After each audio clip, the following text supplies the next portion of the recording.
lose all sense of reality and enter another world. Remember, do not underestimate the power of PlayStation. Beyond. What's up, everybody? Welcome to Podcast Beyond, episode 356. I am one of your hosts, Greg Miller, all alongside He Only Does Everything, Colin Moriarty. Hello. Hello, how are you? Good. You haven't shaved yet. No. We're letting it grow in a little bit, eh? Don't touch. I didn't. I got close to it. It's a game. How close can we get without doing it? Oh, yeah, this is why you watch the video version of... In the ever-rotating third chair, back from the dead, the one and only Dark Knight of News, Andrew Goldfarb. Hey, you didn't shave either. I didn't. You can touch mine. I don't want to touch yours. I don't want to touch anybody. My game's very different. It's please touch my face. Anyone touch my face. Goldfarb. Hey. It's been a long time since you were on the show. Yeah, I know. I can't swear now. It's going to be really hard. Yeah. I'm going to be the one who messes this up like 10 times. I'll start the curse list in the back. Oh, do you keep a timestamp? Well, yeah. Then I got to go edit it out. Yeah. I'm going to make your life real hard. Okay. Please do. No, then the show just won't go up. It's a busy day. When was the last show? You're on E3? When we interviewed I was on for the Shuhei one. My voice is all terrible and messed up. And you were going through puberty. Yeah, I was. It's a very exciting time in my life, actually. Hair where there was no hair before. It's actually, this beard just grew in that day. What else has been going on? Still at Gearbox? Yeah, still at Gearbox. Traveling a bunch. I'm here all week visiting the lovely San Francisco. It's like 55 degrees cooler than it was in Texas when I left. And yeah, just doing Gearboxy stuff. Battleborn's announced, so I can finally put up blog posts and all the stuff I've been working on, which is kind of exciting. Now that's the one that's the sequel to the Dark Souls. Yes, exactly. This is the one that From Software is doing. Yeah. Sorry, Bloodborne. And then this is also the one that Bethesda's doing. No, give them a rundown. Tell us about your game. Battleborn is a 5-player campaign, kind of almost Borderlands style thing, but then there's also multiplayer modes. One of them is called Incursion, which is basically like a MOBA, and then there's kind of more traditional multiplayer modes too. There's a bunch coming in September, so pretty much right after PAX we'll have a bunch of actual gameplay. Because the weird thing is poor Lindy keeps doing all these interviews about how funny the game is and stuff, but there hasn't actually been gameplay footage out there. So let me set up the scene for you, and I'll tell you how funny this is. Yeah, it's coming. I promise. But yeah, that and then pre-sequel. I just got back from Gamescom doing pre-sequal stuff. Finally revealed Claptrap. Oh. Yeah. How do you go over? I think people are really? Because it's so weird. But we have fun with it. That game's just goofy and fun. It's Borderlands. Goofy and fun. Yeah. Podcast Beyond. Like Podcast Beyond. That was the inspiration for the goofy and fun parts. They were we have to make it as much like Podcast Beyond as possible. Randy's tearing up design docs. He's like, make it like Beyond. Just pictures of you on the board. Farm. That's what we need. Ladies and gentlemen, Podcast Beyond is the internet's #1 PlayStation podcast. It posts every week on IGN.com as an MP3 on Tuesdays, every week on IGN.com, YouTube.com/IGN, and the IGN PlayStation 4 app as a video on Wednesdays. Is it actually going up consistently now? Yes. Wow. We got it down to a science. Wow. Where I basically tell everyone to off. Nailed it. Yeah, you like that? And then actually edit the video and get it up in a process. Yeah, Greg does it himself. It only fails 9 out of making more work for 12 times. Somebody's got to do it. My favorite part is that you just write the curse word, so and then it just ends up being a list of curse words. Then I know what I'm looking for. It helps me out in the end when I'm in there with my earbuds jamming out. Because you wouldn't notice it otherwise. Speaking of which, we're supposed to shoot. I know there was a thread about this. Are we not shooting that video today? I guess not, no. Okay. I haven't heard back from it, so I'm not worried about it. No. Yep. What's up, everyone? Our top 10 curse words. Number 4, mittens. Let's begin the show with what is and forever will be the Roper Report. Time for some news. There are 7 items on the list. A baker's dozen. Yep, and it's a slow week because we're in kind of post-Gamescom now. Yeah, slow burn. Pre-TGS. I was going to say Lucky Number 11, which would have been a really weird reference to make to that Josh Hartnett movie. I remember that. Man, I talked to him at Comic-Con this year. Not a pro. Did you? Yeah, he was on the show. That title bothers me. It always did. Yeah. Well, I think his name was Slevin. Yeah, but it's secret interview? No, did I say? I said how was I don't remember. It was only 5 seconds. He was really interesting. I'm very tired. I got back from Germany. Here come the excuses. A little while ago. Did you have some beer?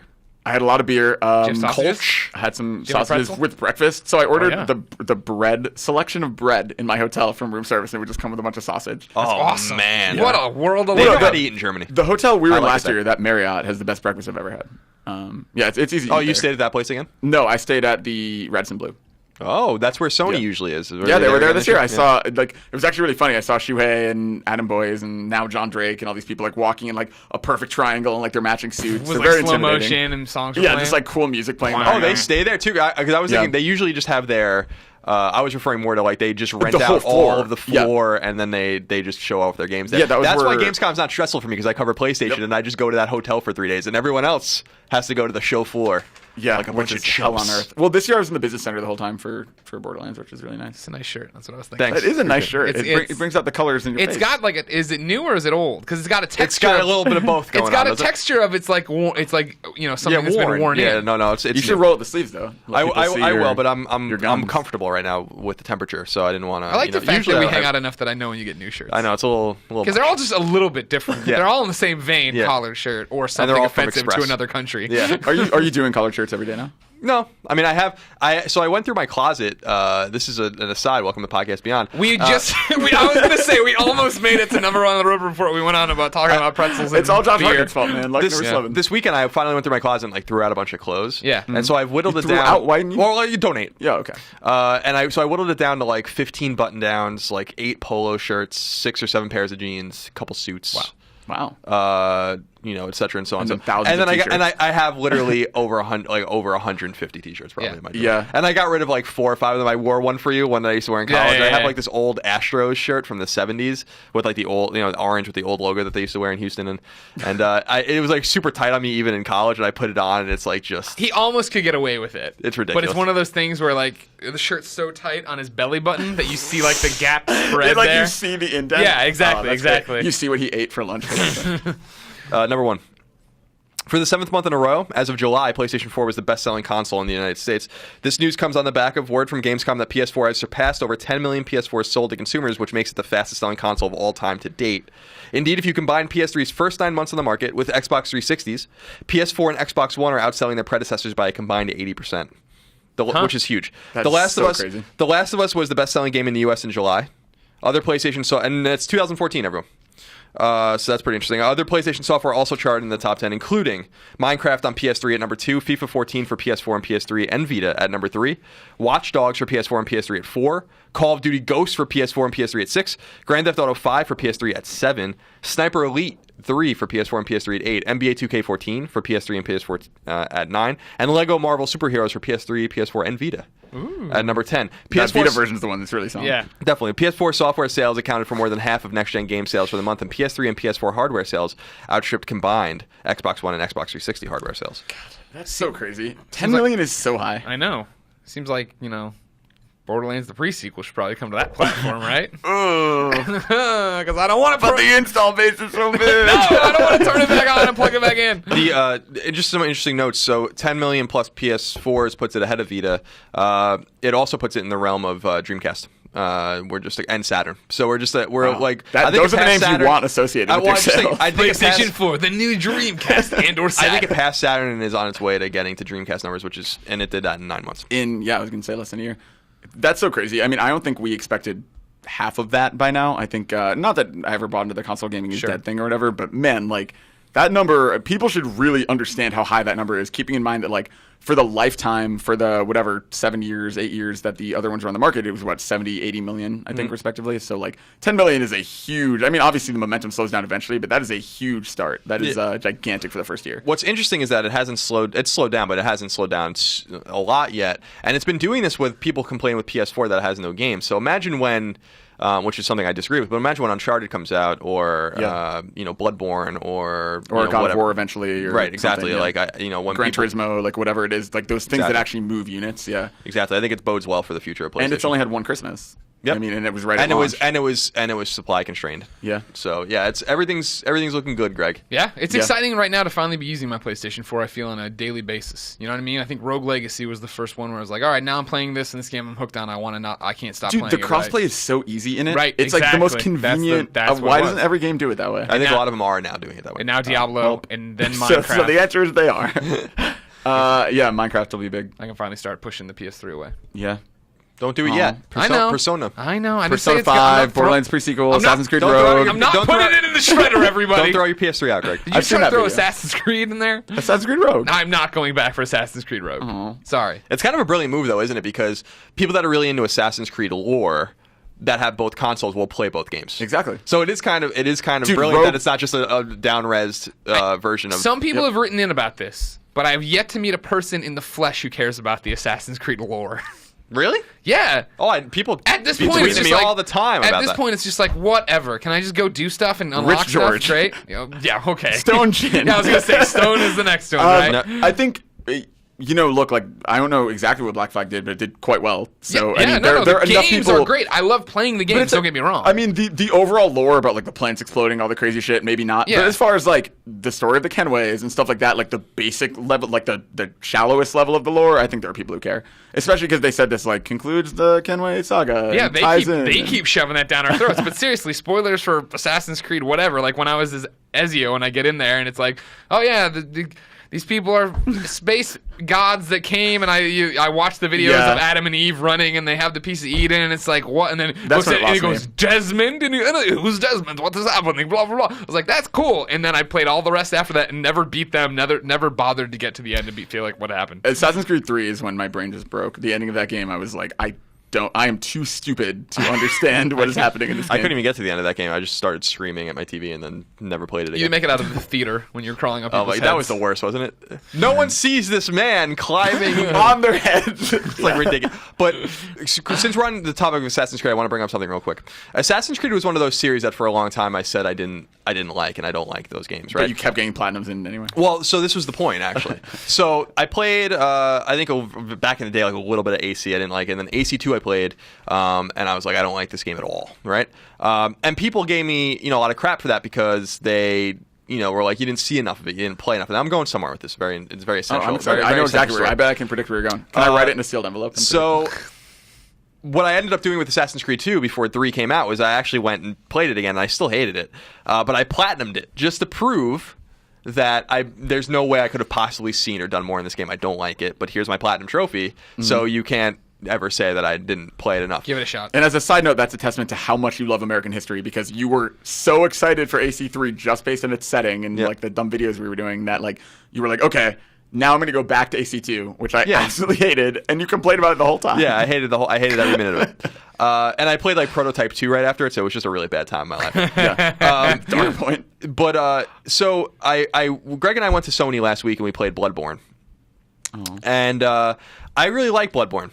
And I think it's got like that kind of little tinge of speed that I've wanted in Dark Souls and Demon Souls. It's got a little bit of arcadiness to it. It's not Ninja Gaiden or God of War, but it's just a step in that direction. It's still very much Dark Souls or Demon It's also Souls. set in a village. It's set in a village. It's a setting The M. I Night Shyamalan movie? care more about. Right. I'm already more excited about Right. it than I was the Souls. Because you thought it was the M. Night Shyamalan. So No, God damn it. So I did, so when I saw Bloodborne at E3 with Miyazaki, I wrote about how like I'm a Dark Souls kind of naysayer, and this game is kind of making me a believer. And then when I went hands on with it, I'm like, I actually really like this game. I can understand it. I feel I'm bad at it. Everyone at Sony was laughing at me when I was playing it. And so what I've decided to do, I'm off tomorrow and I'm off next Wednesday because I have some comp time. I'm going to play Dark Souls, and I wanted everyone to. I played Dark Souls for a few hours when it came out, and I didn't like it. There was not this one Demon Souls, Dark Souls. Not Demon Souls, Dark Souls, right? I'll play Demon Souls maybe, but a lot of people suggest I go to Dark Souls, so I'm gonna Dark Souls 1. Right, Dark Souls 1. Okay. Not Dark Souls 2. Or Not Demon Dark Souls again, no, Okay. and not the Dark Souls 2 DLC. Okay, and not Soul but Sacrifice. Not Soul Sacrifice. Okay. No, but not Soul Sacrifice Delta. Okay. I think I'm clear. But Are we talking about Dark Sector? yeah, so I just want to let everyone out there know that I'm going to do, keep an open mind about Dark Souls and go back to it, because what a lot of people are telling me, and have been telling me for a long time, whether it's Casey Lynch, whether it's some other of our friends, readers, etc., and so on, people at Sony, people from Newshound, Jim Riley. Jim Riley, is that this Brian game Albert. is right up my alley, and a lot of people are actually frustrated that I don't like it. Like, it actually bothers them, and that maybe I just didn't give it enough time. So I'm going to sit on the couch tomorrow and play through, as much of Dark, not very much of it, but for a few hours of Dark Souls tomorrow, and then the following Wednesday, and kind of get more into it, and I'll report back. Keep an open mind about it. But the last time this happened, when I did it with Assassin's Creed 2, it didn't turn out very well. But I hope it turns out better this time. You want to be proven wrong. I do want to be proven wrong, because this is actually a game. It's like an albatross for me. Like, it's just like a noose around my neck all the time. I'm going to say, if you like Rogue Legacy, and if you end up liking Dark Souls, there's there's a nice happy medium called Spelunky that you might also enjoy. You got that loop. He already that said loop of Spelunky death. sucks. We all agree Spelunky sucks. Rogue Legacy came out and showed you how When to it be comes a to PS4, Spelunky, a really better is. Spelunky. Rogue Legacy is incredible. Colin, Yes. you bring up the fact that this angered a lot of people. You anger a lot of people on this show. Frustrate a lot of people on this show because they love you so much. Oh, well. People like Matt. Matt from Murfreesboro, Tennessee. Matt writes in and says, "Hello, Greg, Colin, in the ever-rotating third chair. Beyond? Beyond. It seems every week you don't say beyond anymore. Oh, I'll say beyond. Well, it wasn't addressed Is that directly how to we me. raised Beyond. you? Is that how we raised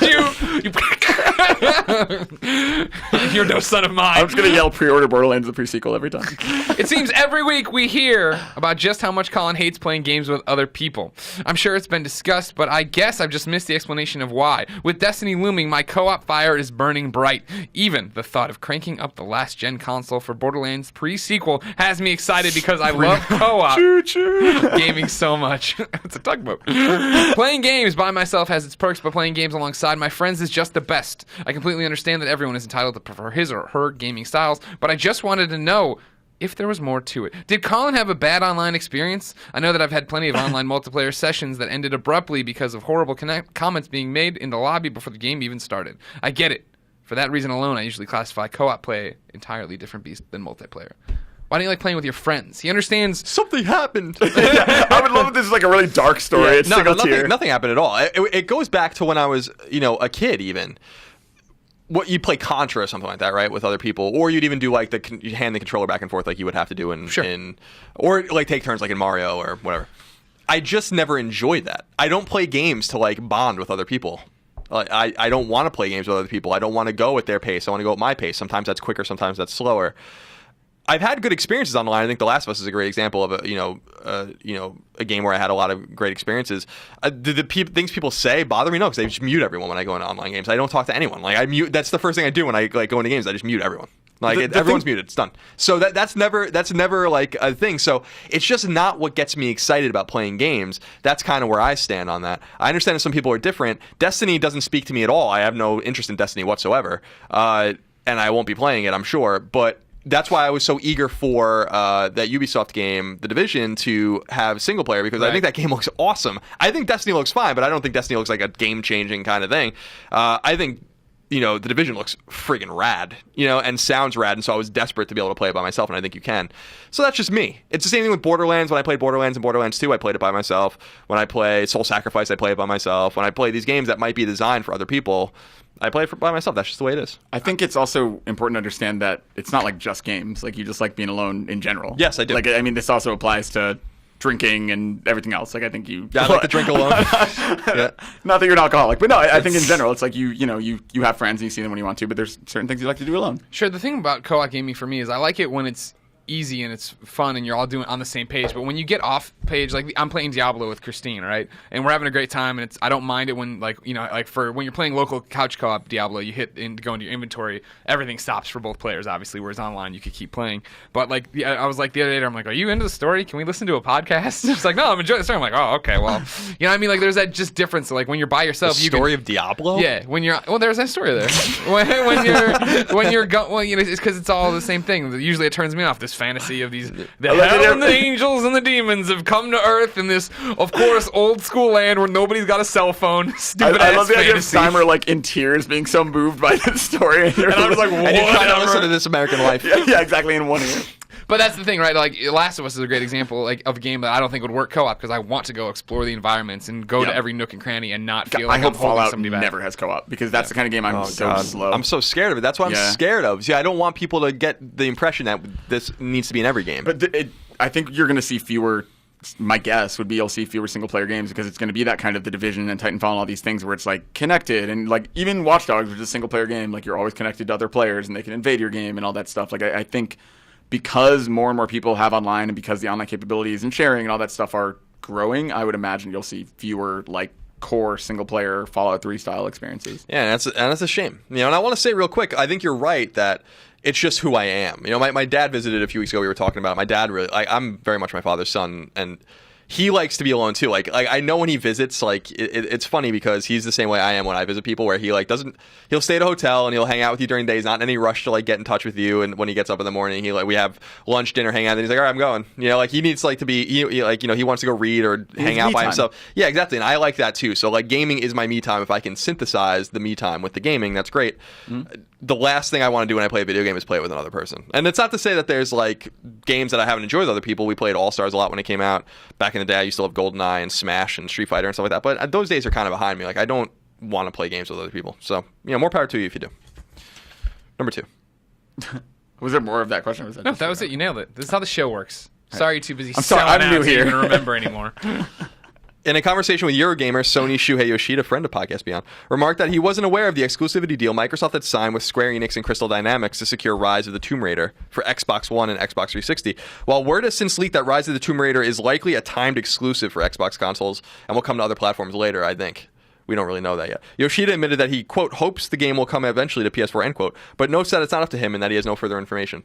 So I thought it was interesting that they didn't really even know. He said maybe his third-party team knew, but they never told him. So the quote I really liked in there was he was like, if you look at how many PS4s are out there and you think about it, like the amount of sales they're losing by not being in PS4 surely must have been made up for by something else, which obviously is the case. Like you would imagine that if it's really never going to come to PlayStation platforms, if this is going to be like console exclusive and it'll come to PC and Xbox or whatever, like that is the amount Microsoft would have to make up in potential lost sales for Square is huge. So I can't imagine it never. I think you'll see like whatever the definitive edition. Game of the year, definitive edition. I would imagine that'll be on PlayStation, if not earlier. I can even see it being as early as Q1 2016, and Microsoft just gets that holiday window because Christmas is huge. And like as of right now, like I think Microsoft is very carefully setting itself up for this holiday season, where they have a FIFA bundle in Europe, a Madden bundle in the US, they have a Sunset Overdrive bundle, like.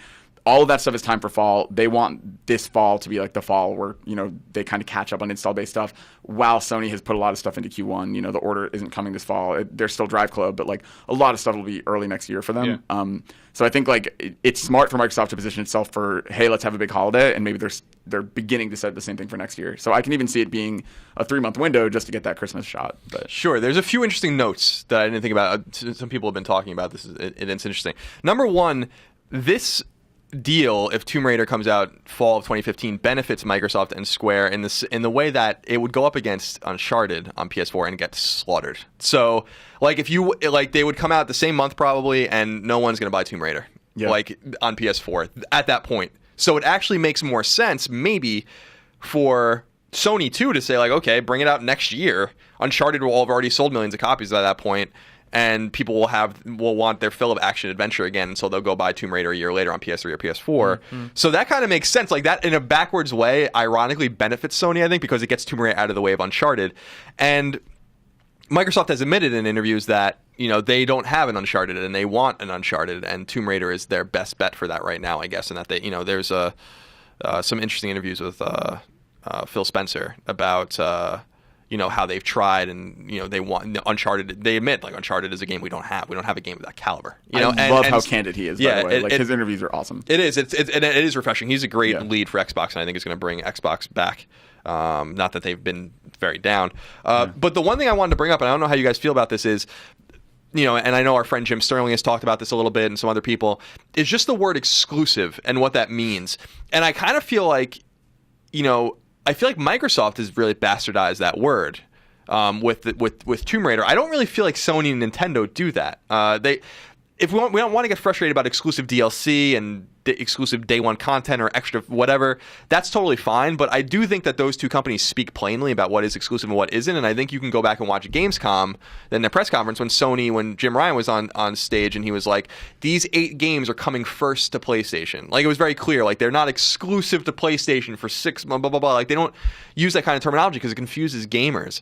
And that kind of stuff frustrates me because when they were like Tomb Raider exclusively on Xbox in 2015, it's like, come on, guys. The wording was no, it's not. It's exclusive on your consoles for that holiday season. So maybe literally what you're saying is true, but people aren't going to interpret like that. And why do you put yourself in that kind of position? I think Nintendo wouldn't say like, we know when Nintendo has an exclusive, it's an exclusive, and Sony studios make exclusives.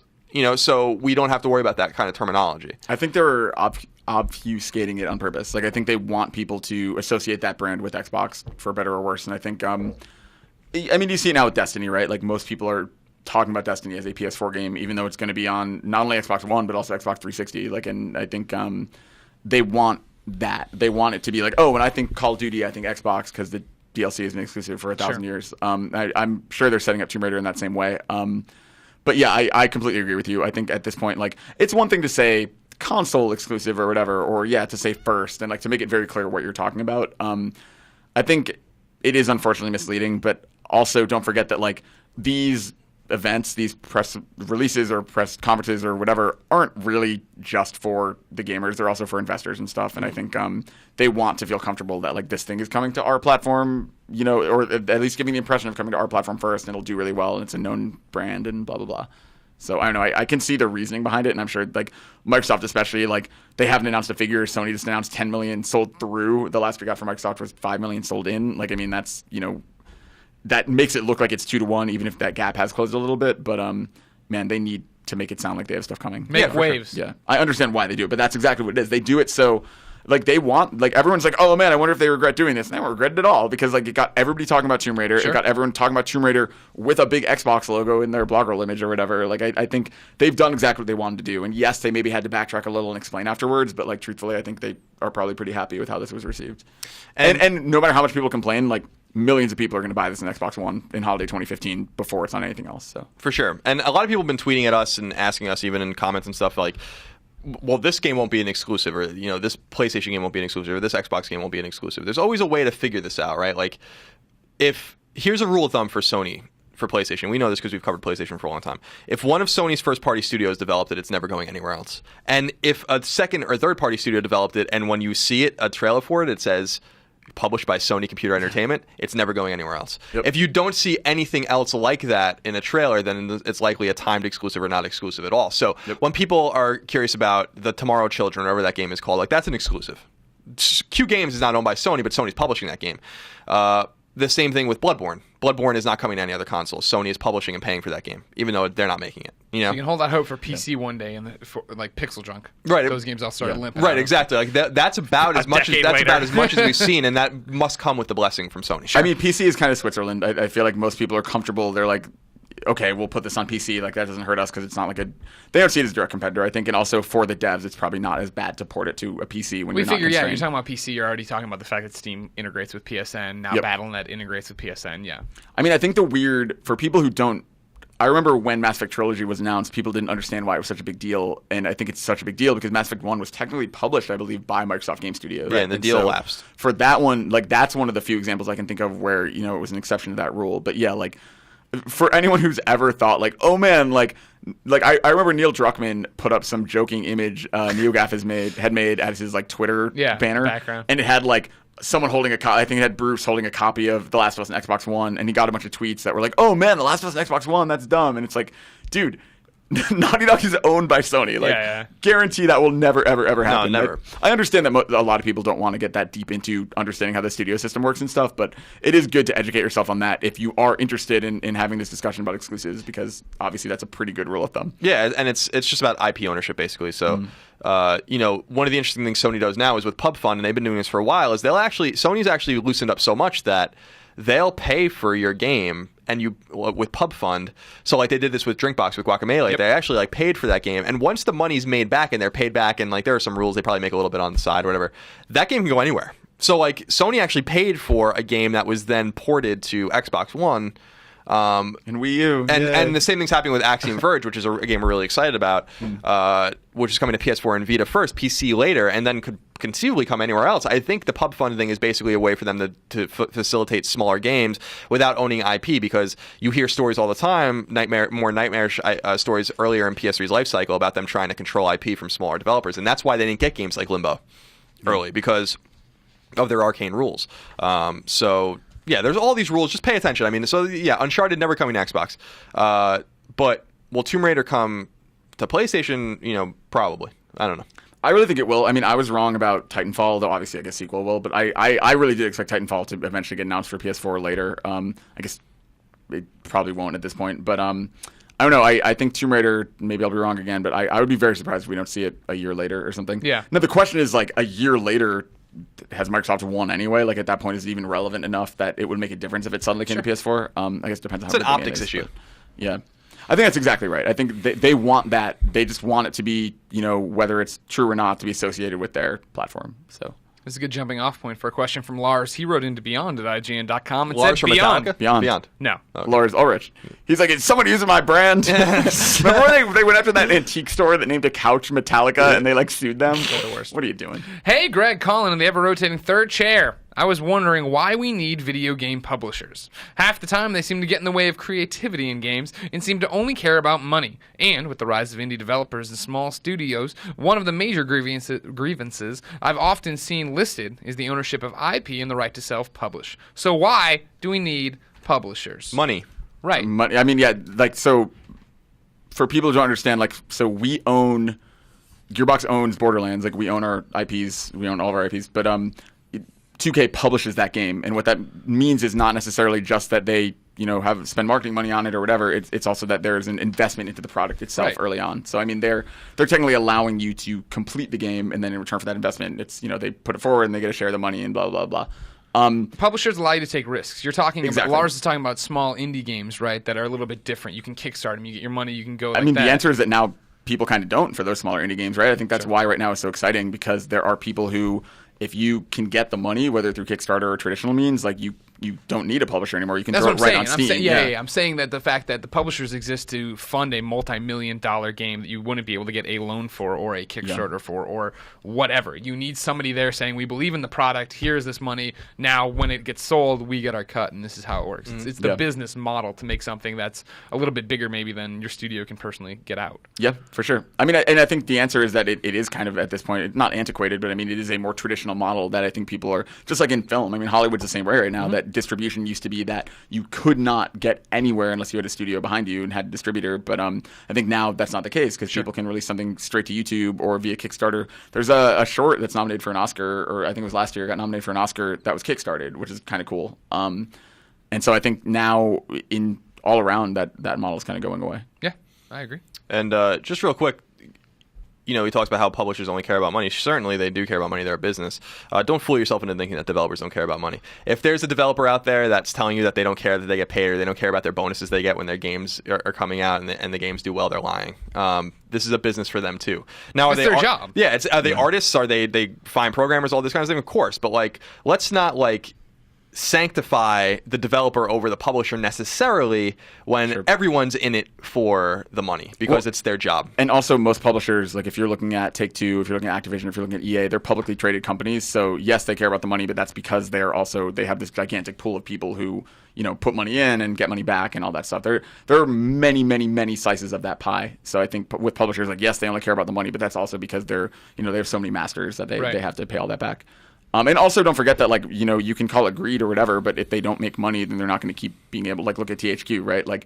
That is a publisher who's no longer around because the money wasn't there. So, I mean, yes, they only care about money, and sure, maybe to some individuals that could be about, hey, I just really want a bunch of money so I can buy a pool or whatever. But I think it's more about keeping the business alive and all that stuff. Yeah, I mean, what drives the artist, right? The art, obviously, what drives us to write. We like to write, but would I be able to write in a vacuum without being paid by my employer? No, of course not. And do I want to make money on what I do, to be able to fuse the love of doing something with being able to live my life? Yes, and that. So let's not developers aren't just making games for giggles, and we have to kind of walk away from that. They are entitled and have a right to make a living off of their game. Whether or not the market agrees is another thing entirely. But everyone's in it for the money in business.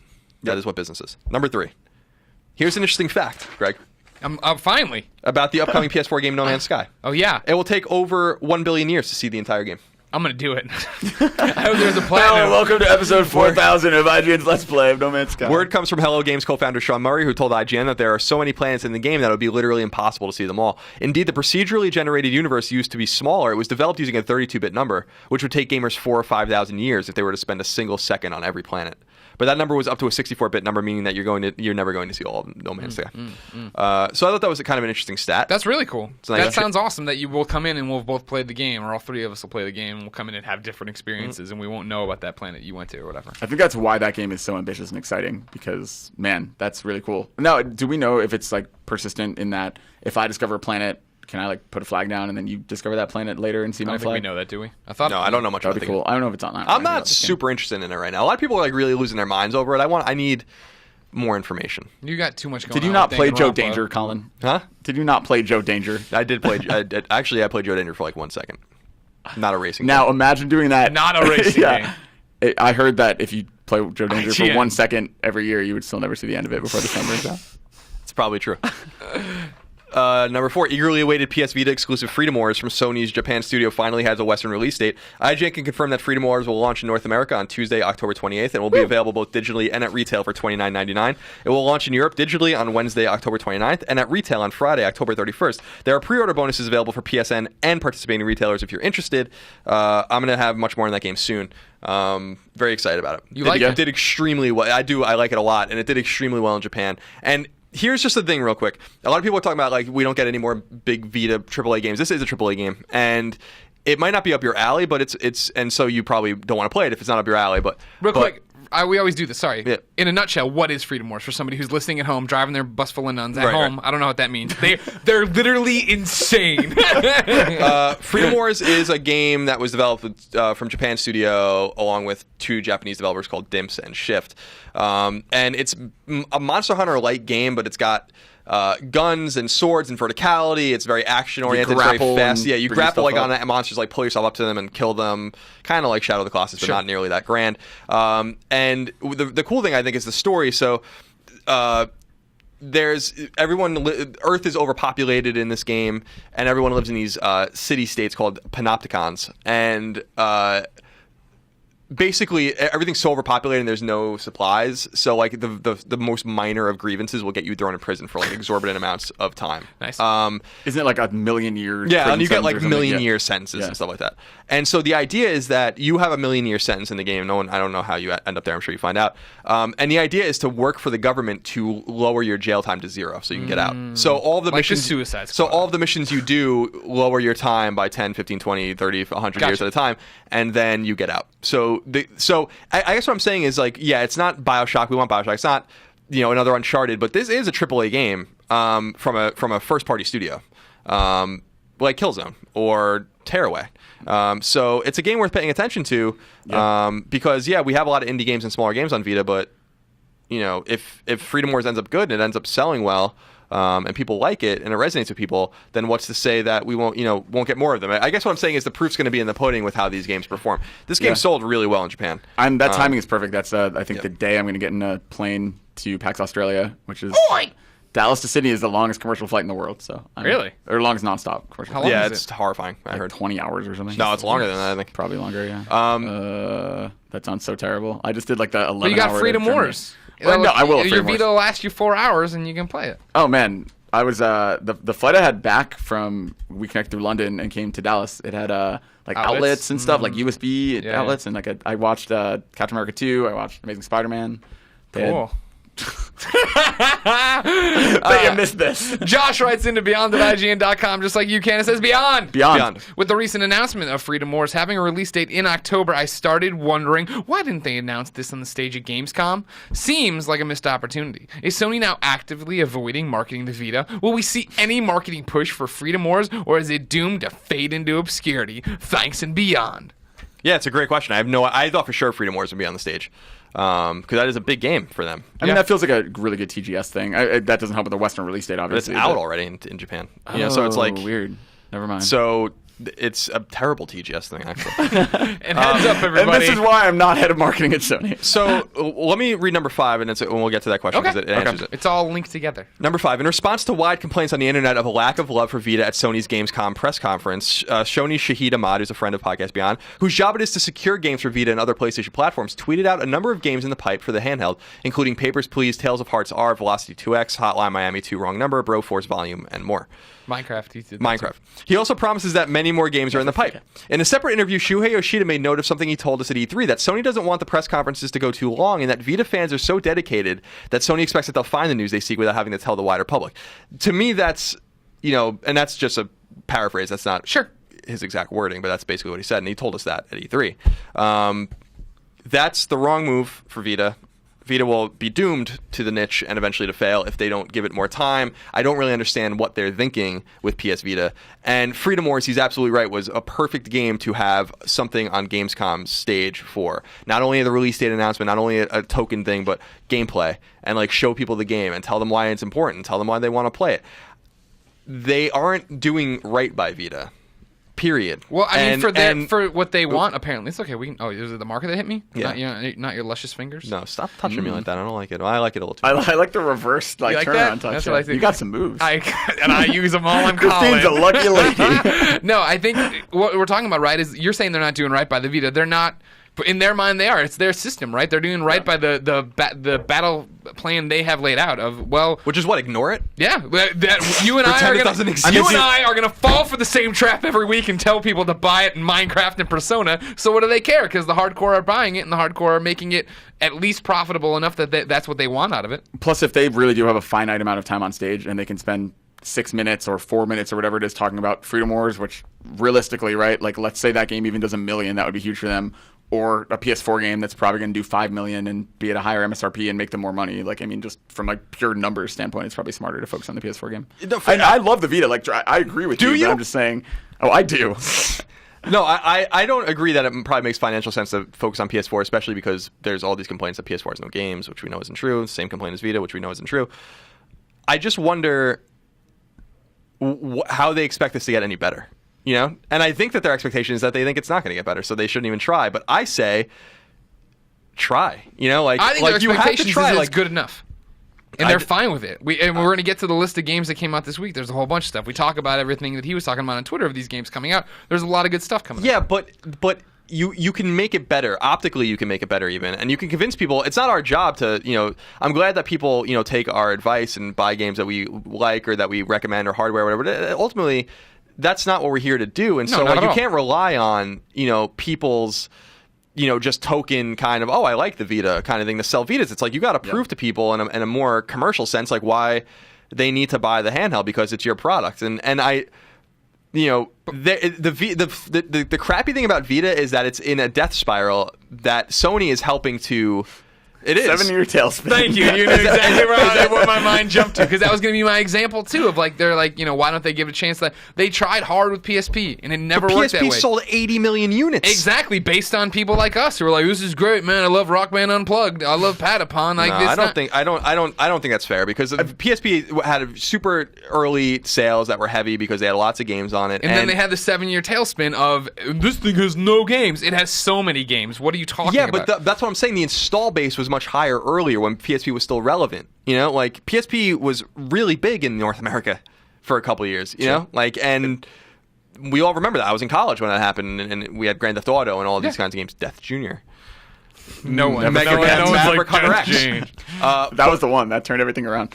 I don't know. It's just frustrating to me because I feel like, you know, someone made a recommendation. I don't know where I read it. Like, Sony should just start doing Nintendo Direct style things for Vita. For Vita, so, that's a great idea. So I think it's two separate points, right? The are they giving up on Vita? Do they need to do stuff for Vita? Yes. I mean, they need to do more in general. And then the separate point of, oh, like the Vita sells itself, the people who want Vita stuff will seek it out, I think is bad. Because, I mean, there's a reason like Coca-Cola still advertises every year. Like, if you think about the millions of dollars Coke probably spends in advertising every year, when if they just didn't, if they were like, we're just not going to advertise this year, like the amount of money they would lose in sold Cokes would probably still be less than the amount of money they would save in advertising. But they advertise because it's about keeping it out there and brand awareness, and if you wait long enough, something surpasses it, and blah, blah, blah.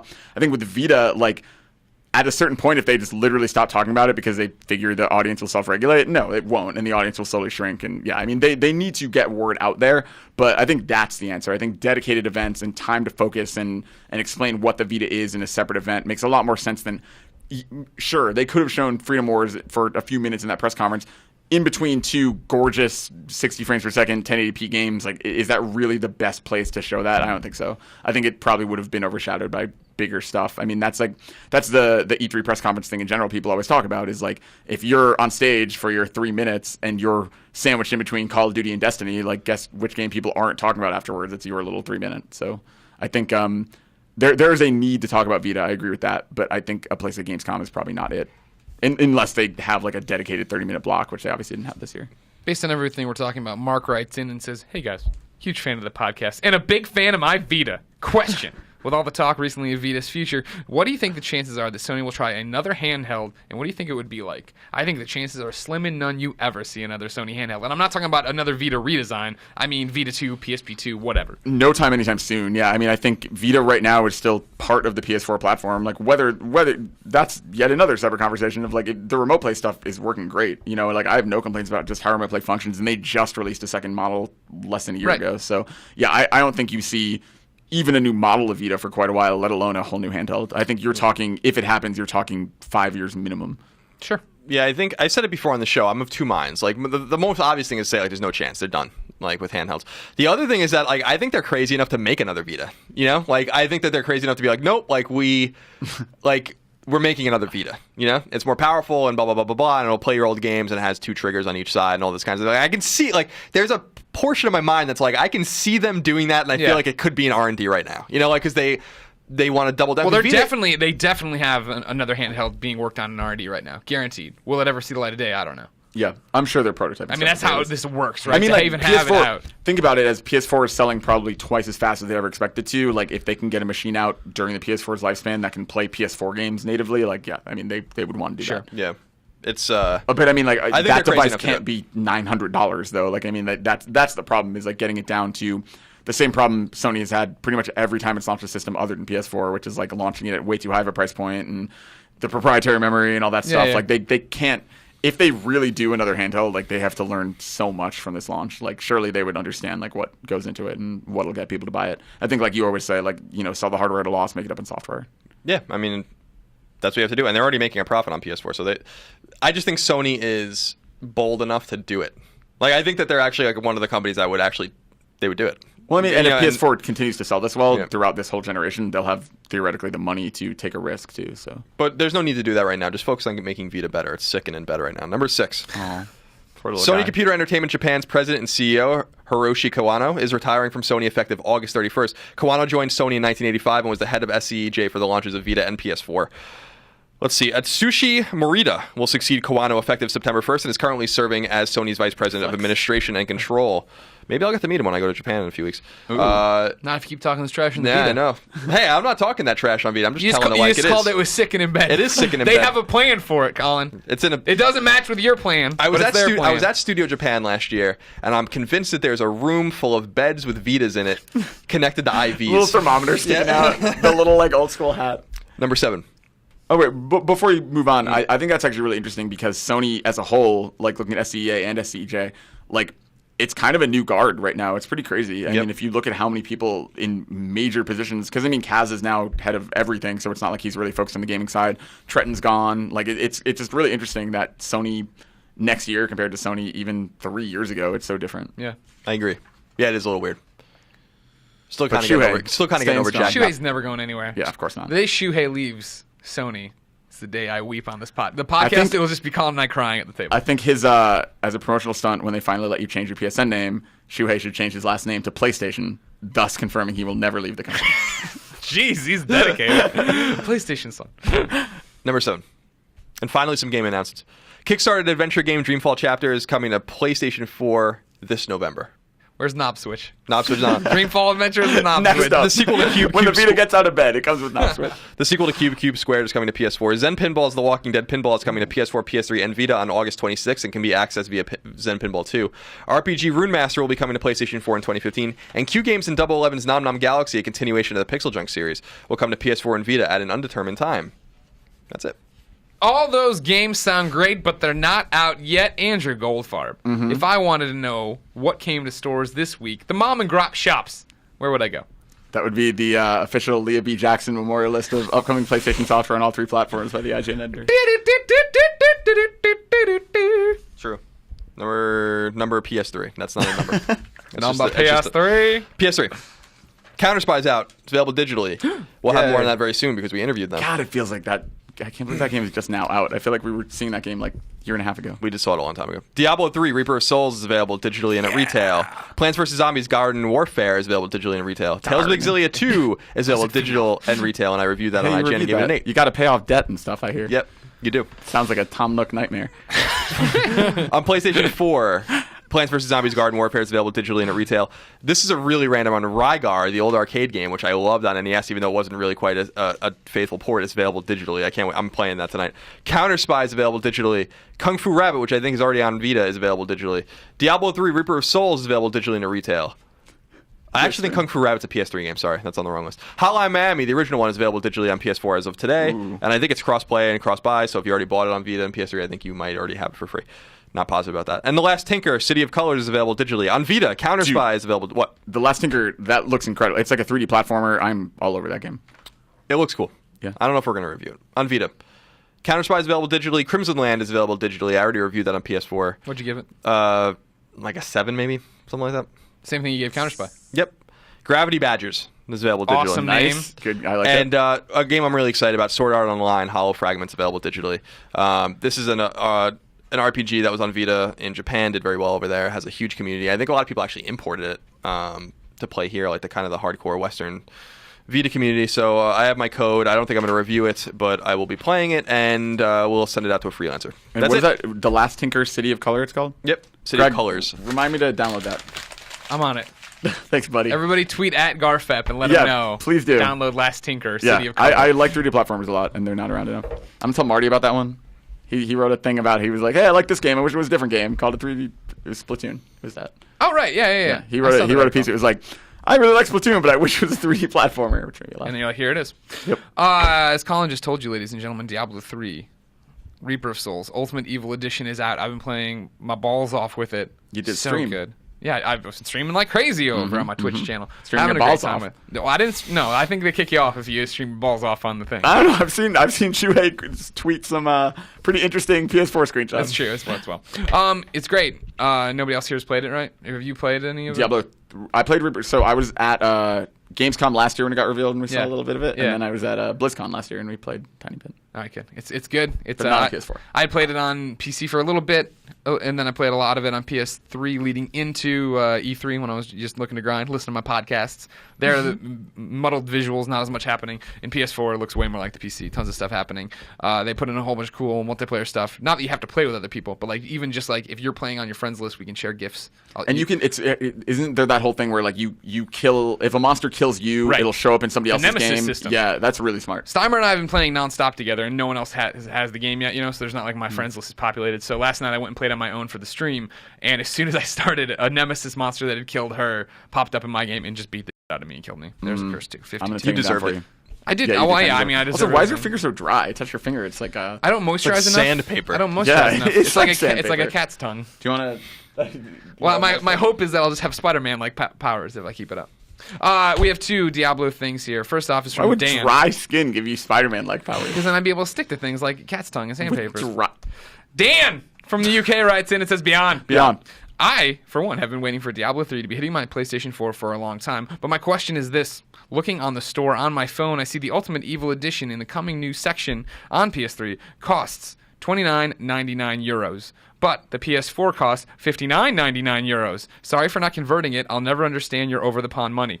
Why the almost double price jump? It's just because the PlayStation 4 is new and hot, and this is what people think they can charge. It's just the same game, right? Yeah. To my knowledge, it's just the same game, and that's the whole point, that they want it to be. Oh, Colin's getting ready to curse. Nope. No? Oh, yeah, that's the whole point is that, it's a little bit more expensive because they know that, PlayStation 4 is the hotness right now. People want to get to it. They want to go buy it. Colin, do you have anything else to jump in on this? No. Yeah, I know. Calm down, mother. Jesus. Now you're All upset. up in my f***ing grill about it. Am I really all up in your f***ing grill about it, Greg? No, you just think I don't know how to drive this show? Drive this. We've forgotten the many SSS times in Moriarty? the past years. I Many know. times. Oh, I missed this. The old married couple fighting over here. Yeah, I mean, it's just the fact that PlayStation 4 is. I mean, I'm sure it looks better for sure. That's the big thing about it. I mean, It's just the new. it runs better Also, than. if I'm not mistaken, those like online things are PS4 are they? only. I think. I don't remember. I don't know. I don't work at Blizzard. I'm not too worried about it. I mean, why would you even play it on PS3? Just upgrade already. Yeah. Get it going. Keep that PS3 around. I'm though, sure, but for, I'm sure Persona there's- 5 and Borderlands pre-sequel and Assassin's Creed Rogue. And Tales of already. Hysteria. Yeah, rid of Tales it. of Hysteria. Yeah. So I mean, to my knowledge, it's just the fact that PlayStation 4 is the hotness, and it runs better, and it might have additional features that you should be playing, and those are the features they've been talking about nonstop. Yep. If you have both, do it. You can upload your PS3 or 360 save to Battle.net and then download it to That's pretty PlayStation damn 4 cool. or your Xbox One. It's that. platform agnostic, which is nice. I think it's really cool how many people. Wasn't there something else? Oh, didn't next gen GTA? They said you can take your GTA Online save from any platform. And, Right. Man, that's I wish you cool. could take your real save though. Yeah, that'd be awesome. I know I'm asking for too much. It would be so cool if those walls eventually got broken down. I mean, I know they won't. But Break the walls down. Shuhei Yoshida, tear down this wall. I was just watching a Reagan documentary yesterday. Oh, how was that? It's good. It's part 1 of 3. oh, nice. Let us know how it wraps up. I'm reading a biography of Joss Whedon right now. And for some reason, it keeps making me think of you because it's been so long since I've read a biography. And I'm like, Colin likes biographies. And Joss Whedon and Ronald Reagan are good friends. Yeah. Oh, yeah. They work together. Yeah. Yeah. He ghost wrote his speeches when he was like 1 year old. Jason writes in to be hit of the week, and I said sure because he wants some friends. He says, "Greetings, Greg Collin and the occupant of the perpetual motion chair. Hit of the week request. I really want to enjoy some of the social features of Ultimate Evil Edition without actually having to play the game or talk to anyone. So my PSN name is Risen Devil. RISNDEVIL. Hit me up beyond Jason. Everyone, go friend Jason. Send him a message that says beyond. Let him know you love him and that you want to trade gifts with him and send him gold. Gifts? Like animated gifts? Well, no. Gifts like when you're playing Diablo, you'll kill a monster gift. and you'll collect things. And then it'll say, like, this is a gift for Jason. And then it would just send it off. You send it off, Jason! And it would show up in his mail. And it's great. Outside of Diablo, PSN Colin, hit confirmed. thank you. Wow, rest in peace, Clements, wherever we hid your body. You reviewed Counter Spy. I did. It's out this week. Tell me a little bit about it. Counter Spy is a side-scrolling espionage game that takes place in the Cold War. It can be beaten in like 3 or 4 hours. Yeah. It takes a page out of the Metroidvania book of design, but the maps are not huge. They're like 10 minutes each, and they're procedurally generated. And it looks like Archer. It's got that cool like. Yeah, it's got like a beautiful art design. The art director is an OG guy from Pixar, and the guys who made the game are from LucasArts and Rockstar.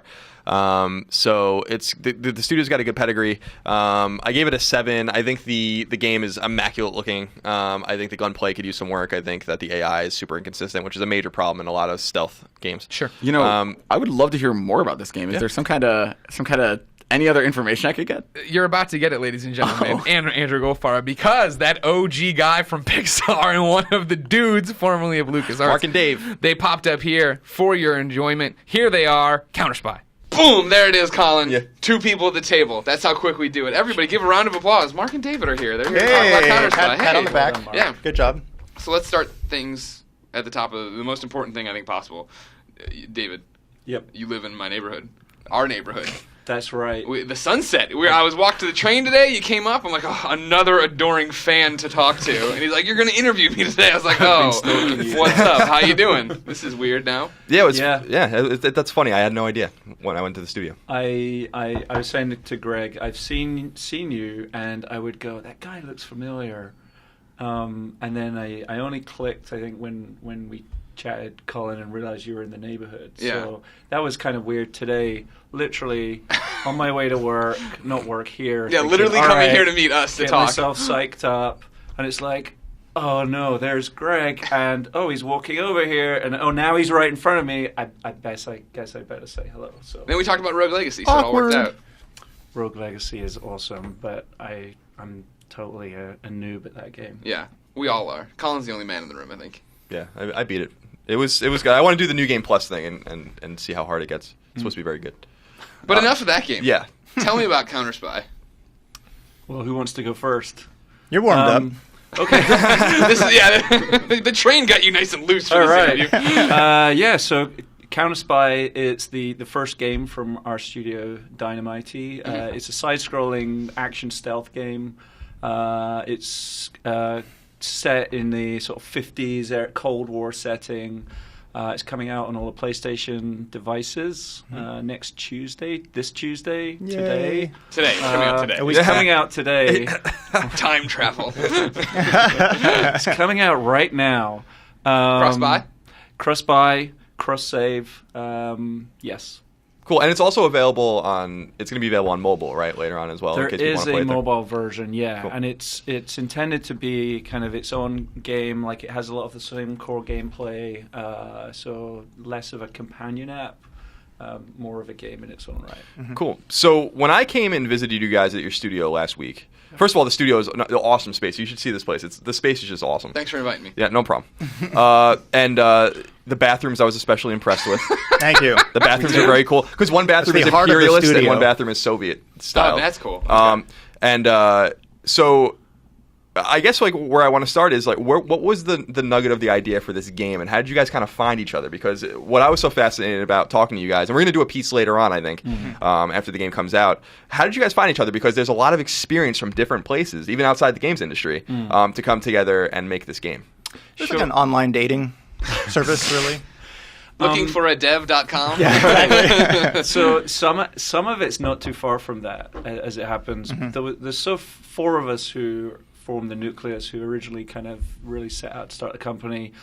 Myself and John, we'd worked together at LucasArts. There's a guy, Mark, who John had known.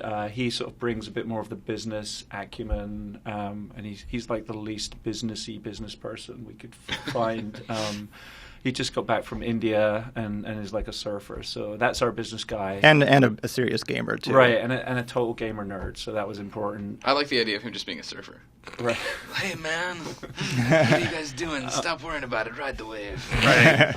And then Mark, so the way that we found Mark was literally, we knew that we wanted to build a games company and make games that had really strong visuals, and I'm a huge Pixar fanboy, and I literally was like, okay, who do we need to sort of fill out that fourth chair, right? The guy that's going to lead the visual development. And I literally went onto LinkedIn and did a keyword search, Pixar art director. So it was kind of like online dating, except using LinkedIn. And then when Mark's name popped up, we kind of started communicating. Hey. Well, the timing was perfect because I had just given notice at Pixar. I'd been there a very long time, great experience, but it was sort of time. It was time that I wanted some new growth do and something challenge, different, right? And what's the last movie you worked on? Monsters 2, I believe. Were you in a documentary about Pixar? I might have been. All right, you look really familiar, and Yeah. I assumed I had met you in game development before, Oh, okay, but no, maybe not. I probably Yeah. watched you. I was probably in the background, like walking in the hallway or something, behind the monkey on the scooter. You're in the Incredibles. There's some Okay. Brad Bird meetings. I think you're in extra footage. my moment of fame. But anyway, I had told them I wanted to move on, and they were very supportive of that. And I gave notice and updated my LinkedIn resume for the first time in like 16 years. And then within, I feel like a few weeks, I get this email from David. You were probably like, "What's LinkedIn?" Right? Like, because No, you've been there I for was 16 aware. years. Well, right, yeah, yeah. No, it was something that I definitely needed to dust off a lot of stuff. But it was just great timing, and I think in the way that you kind of, the kind of company you wanted to build, the kind of games you wanted to make, really spoke to me and my interests creatively. We shared a lot of the same passions, and we went through this sort of very kind of long courtship for a while. Pixar, even though I had given notice, they kept extending me for several months, and finally one of my supervisors was like, "Okay, we have to let you go so we can kind of do this on our own now." And then I was freed up to kind of consult with you guys in the beginning and joined you. What was it? Early 11? It was totally like dating. I think that's a really accurate It was. metaphor. We actually became friends first before we got into a serious relationship. That's how the best marriages are started. Exactly. Yeah. So, yeah, we hope we have a good foundation to build on. Do you remember? So I remember there was a moment where Mark had been consulting for us, and I think you were getting approached by certainly companies bigger than our little nobody's heard Companies of. larger than 3 people. Yeah. There were a few out there at the time. But there was a moment, but we always were getting on, and we were sort of connecting so much creatively. And there was the moment where I said to Mark, like, this is that movie where there's all the hot girls out there that you're like totally enraptured with and falling for, and here's your best friend over here with her that's glasses and her ponytail. Exactly. And you can't see right in front of you that this is the best thing that will happen to you. And I think that was. We had that moment where you took your glasses off and you let your hair down, and that's right. And I knew it. That was it. So you guys get together. The 4 of you get together. You kind of fill out your team, I assume. The team's very small. I mean, it's got to be like a dozen 12, people. yeah. Yep. And this idea, I guess, of counter spy comes out. And I'm really intrigued by this. We were talking, history is like my favorite thing in the world, and you guys really are tuned into history, and this is a game that takes a lot from Cold War history. It is a Cold War game. So how did this specific idea come up? And was this an idea that you had before you even met each other, or was this something you came up with together?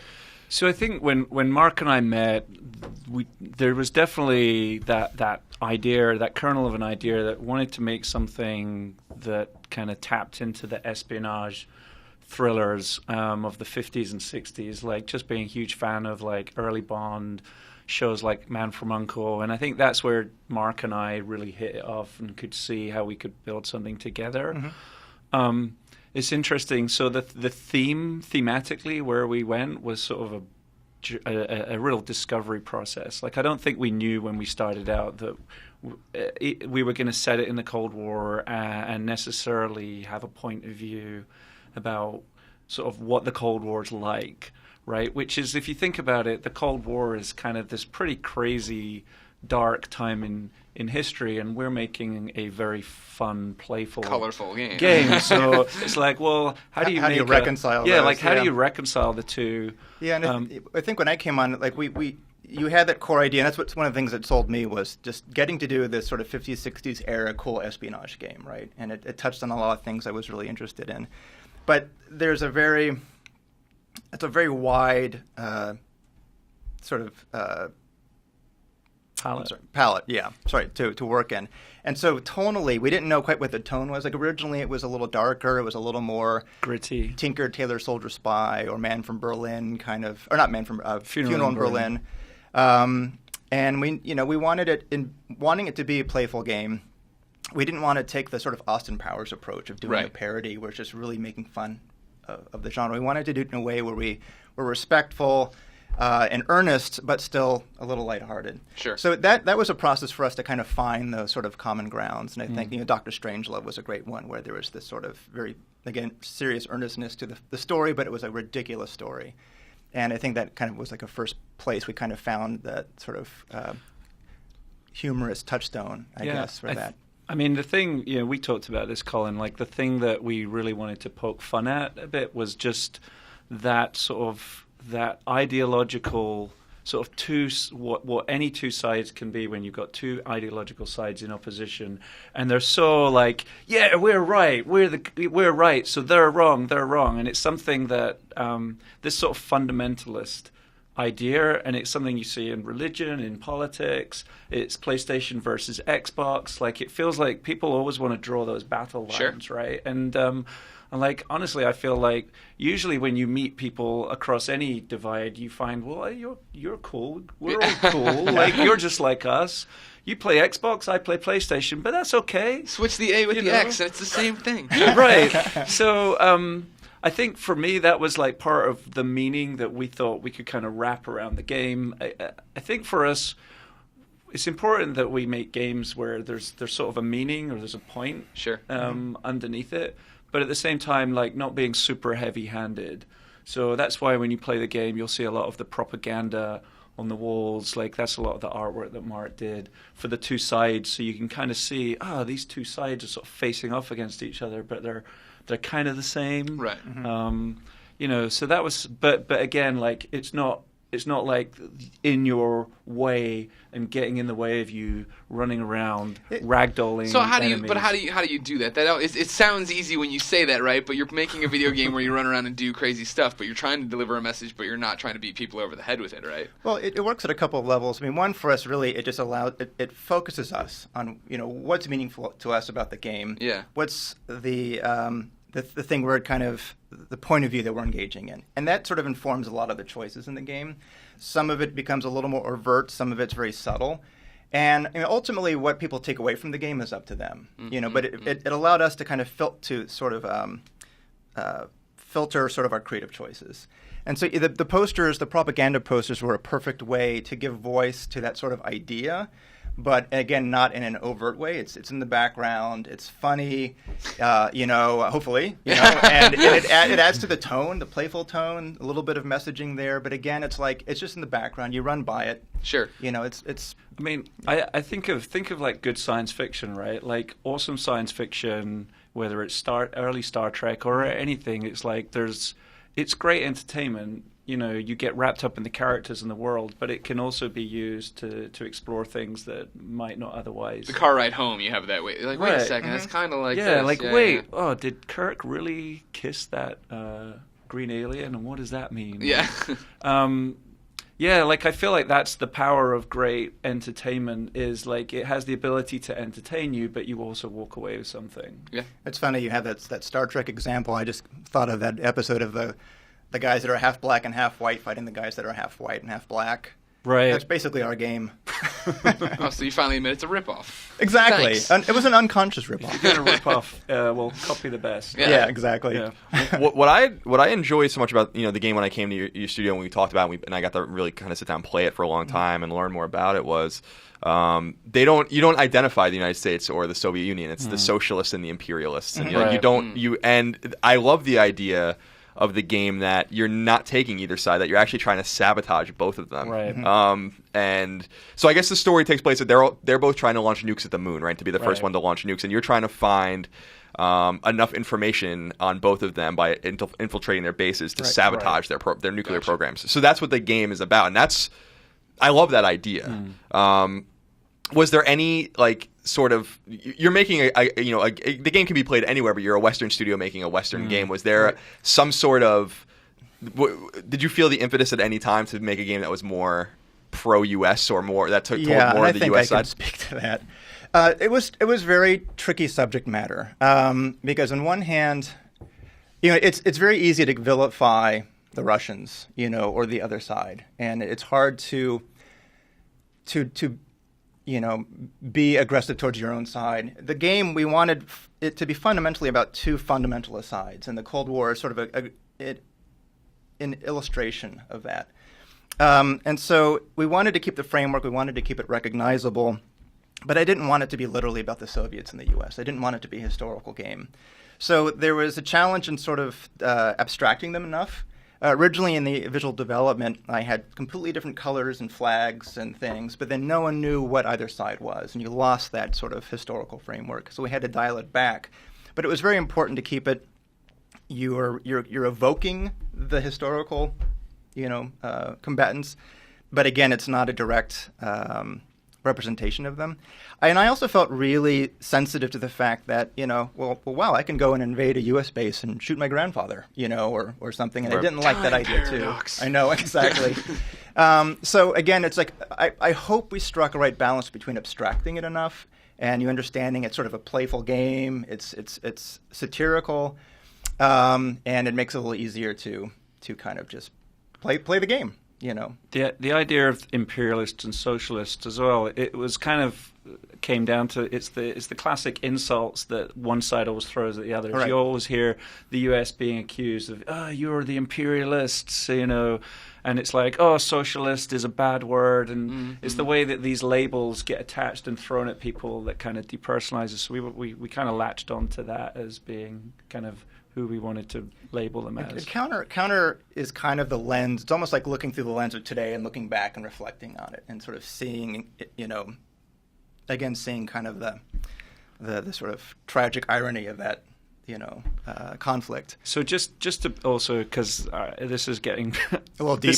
We're getting serious here too. But from the fun side, we love Bond. We love all those old espionage movies. And so in Bond, you've got Spectre, right? Like Spectre, the evil, shadowy organization. And we didn't want to also just make our own version of Bond. We thought, what if we put a twist on it?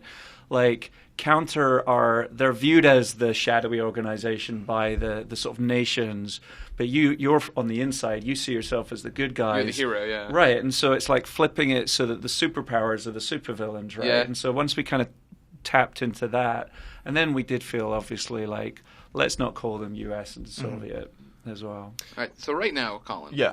there's a guy in Kansas driving a tractor and listening to Podcast Beyond. Yeah, He's he is. enjoying the highfalutin talk. But what is the moment-to-moment gameplay Right. of Counter-Spy? We haven't touched on that. I know you run, and I know there's posters in the back, Yeah. and then there's all this stuff piled on top. All right, yeah. So Think about your love for early kind of arcade action style side scrollers, right? Okay. We have a love for that genre. We wanted to make something that had all the sort of trappings of those fun, easy to pick up and play, run and gun games. At the same time, bringing in stealth and have stealth be a portion of it. So this is not a pure stealth game. It's not a game where you go into the room and if you get spotted, you're like, oh no, I have to restart. Right. But there's definite advantages to playing stealthy, avoiding detection. You can sneak up behind guys, take them out. Stealth headshot guys, build up combos that kind of add to points. So again, like there's a very arcadey feel to it. But that also is how you earn, one of the ways you can earn money, and that's how you can buy weapons. But there's this interesting thing that we brought to it that we feel is sort of kind of makes it unique or makes it its own thing, which is like you're playing it in a classic side scroller. You're running around trying to avoid detection. When you see a cover point, you can pop into cover. And then when you pop into cover, the perspective shifts around. And now you have more of a cinematic 3D combat view, more like you would see in a full 3D game. Oh, okay. So there's this kind of unique mix between like the 2D for navigation, navigating the world, and then when you get into something where there's more of a combat encounter, or if you just want to hide, pop out and take a guy out silently, like we've got this cover camera. Awesome. And you know the style and the gameplay, it all evolved out of, you know, we were a very small team. You know, there were 4 of us, you know, 3 developers and Mark keeping the lights on for us.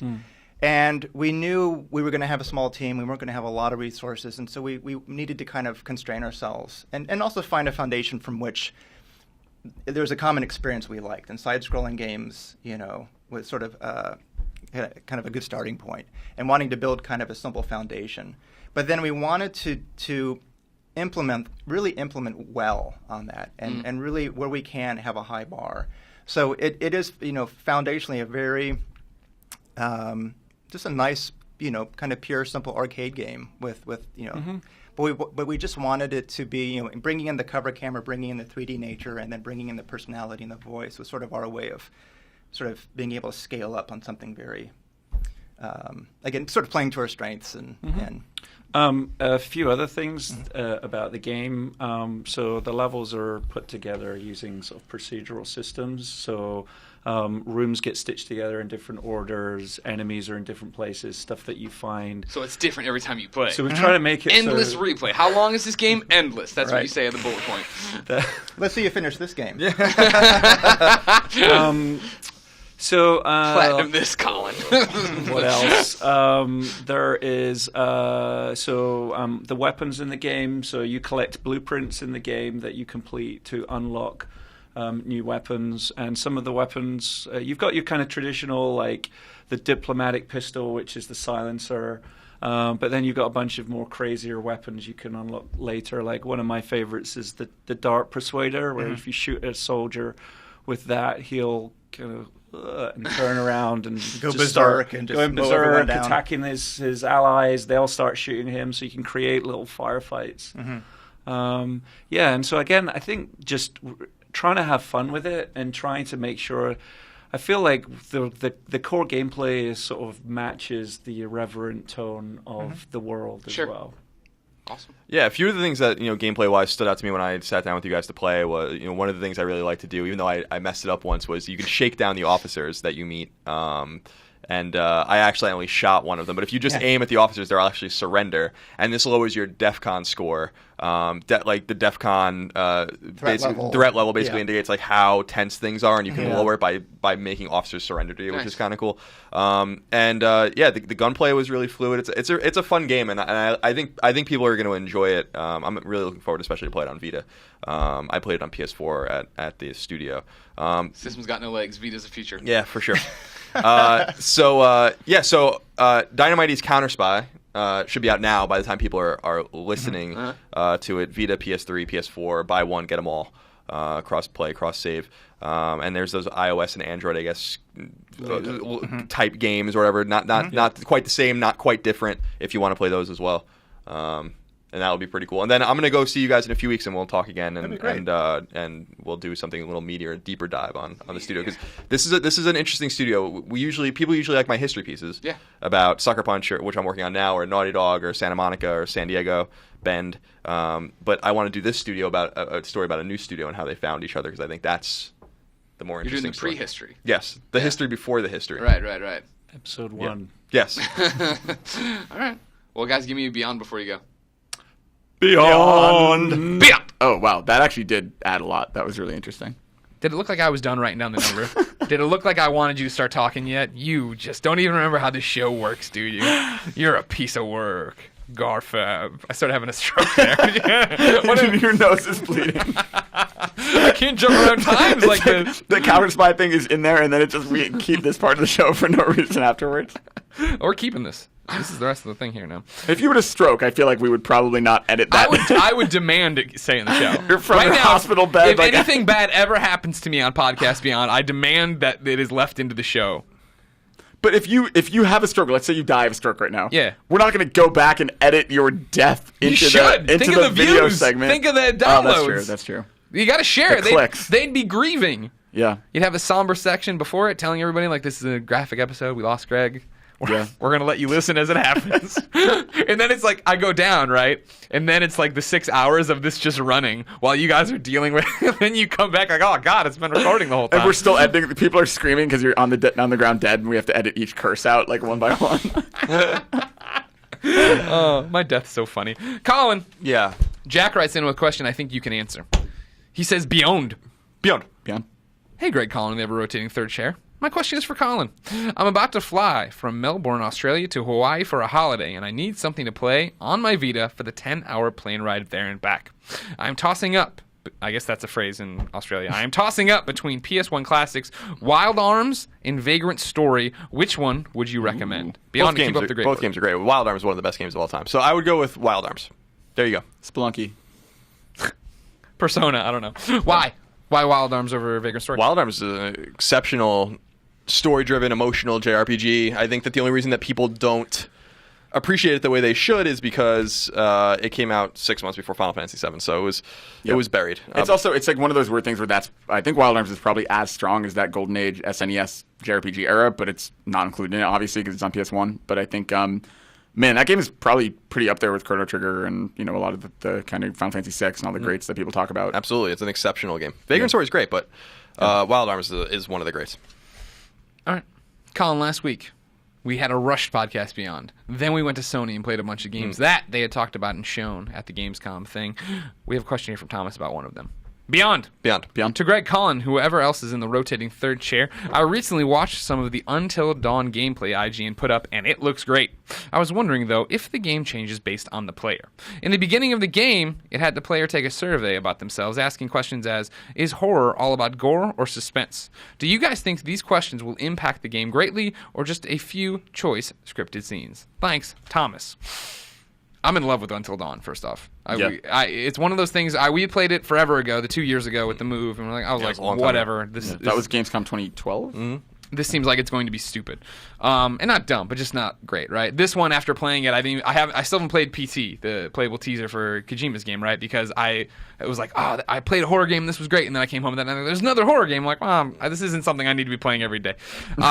I think, the whole point of the game is player choice and having things change. And in the game, it's like, you choose if you go one way or the other, then a little butterfly icon pops up letting you know that you've made a major choice and now the game's going to branch a different way. And Marty was talking on GameScube about how, like, everyone can live, everyone can die. Like, right. They're like this very wide set of circumstances. That Sure, can it's a happen, horror movie with, like, the choices and, like, all the awesome endings of Heavy Rain, except there's going to be way more, right? That's really cool. And I don't even know how you're going to go back to replay it, because Heavy Rain, of course, had, like, one main section that broke apart, then that's how you got all the endings, and there was, like, 34 of those endings. That was really complicated to do it. I did it. I got a platinum in that game. So did I. But it was you had to start from a certain point, and then you could never go behind that point ever again. You had to do it in order. Right. So it was obnoxious. Yeah. So I don't know. This one's going to be worse, I'm sure.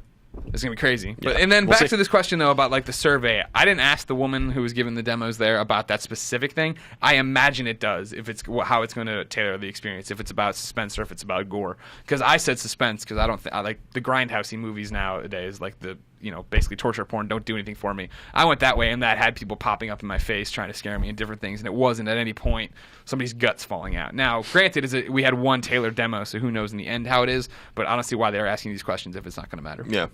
We'll see. Excited about it. Colin, I got a worst PlayStation Network name of the week for you. You ready? Awesome. This one comes from Charles Witt. Jason Charles Witt. He writes in and says, Beyond. Beyond. Greg Collin in the chair of perpetual motion. In college, I was a member of many organizations that allowed me to have a lot of fun in college. As a junior at San Diego State University, me and a few of my friends decided it was time to bring back the all-male R&B group and perform on our campus. We called ourselves Hot Fudge Sunday. And we all had ice cream themed nicknames. Me as Caramel Drop, whatever your preference is. And my friends as DJ Spoons, 2 Scoops, and Mr. Cream. We were good. Damn good. Around this time, I purchased my first Sony console, the PlayStation 3, and created my PlayStation name not knowing that it would be forever. My PSN name is the name of our first single, and they're one and the same, The Chocolate Drizz. The Chocolate Drizz. Our song was in the Chocolate Drizz, but I reached a limit of characters. He's spelling it the Chocolate Drizzle. But I reached a limit on characters, and hopefully not forever would be the Chocolate Drizz. No one accepts friend requests from the Chocolate Drizz, and the Drizz is often mistaken for, you guessed it, jizz. The one redeeming quality about this name is when I play Call of Duty, and you hear gamers asking who killed them, and it says, the Chocolate Drizz, and I reply, the drizzle never dies. Which is, in fact, the name of our one and only album. Keep up the good work. I love the show. That's a pretty awesome name. Yep. It's not even a terrible name. Yep. People don't think about it. They take it for granted that they got great Shuhei, awesome let names. us change our names. It continues. Let us change our names. Isn't Scott? Chocolate I think Drizz. Scott is still stuck with an IGN name, even though he's not here anymore. That's how it works. I mean, I have an IGN name. I don't mind that at all. I mean, I'll But you still work here. Yeah, no, but I Yeah. mean, even if I were to leave in the future and still have that Yeah. name, that's fine. That doesn't Yeah. bother me. It's just people need to have the option to change their names. Yeah. For God's sake. Yep. When Shuhei changes his last name to PlayStation, he'll understand how important it is. Ladies and gentlemen, this has been another episode of Podcast Beyond. Thank you for joining us on this journey. Remember, Podcast Beyond is the internet's #1 PlayStation podcast. It posts every Tuesday as an MP3 on IGN.com and your favorite podcast service of choice.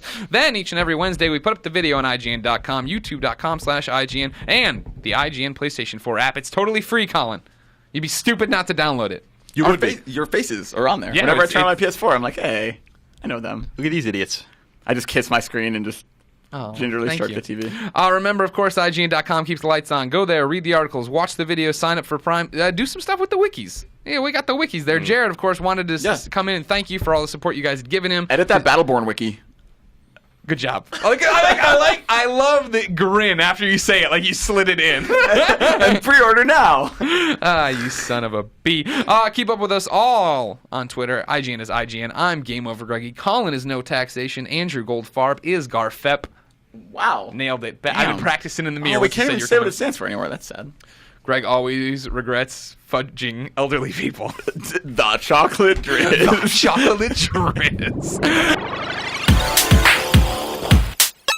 Users lose all sense of reality and enter another world. Remember, do not underestimate the power of PlayStation.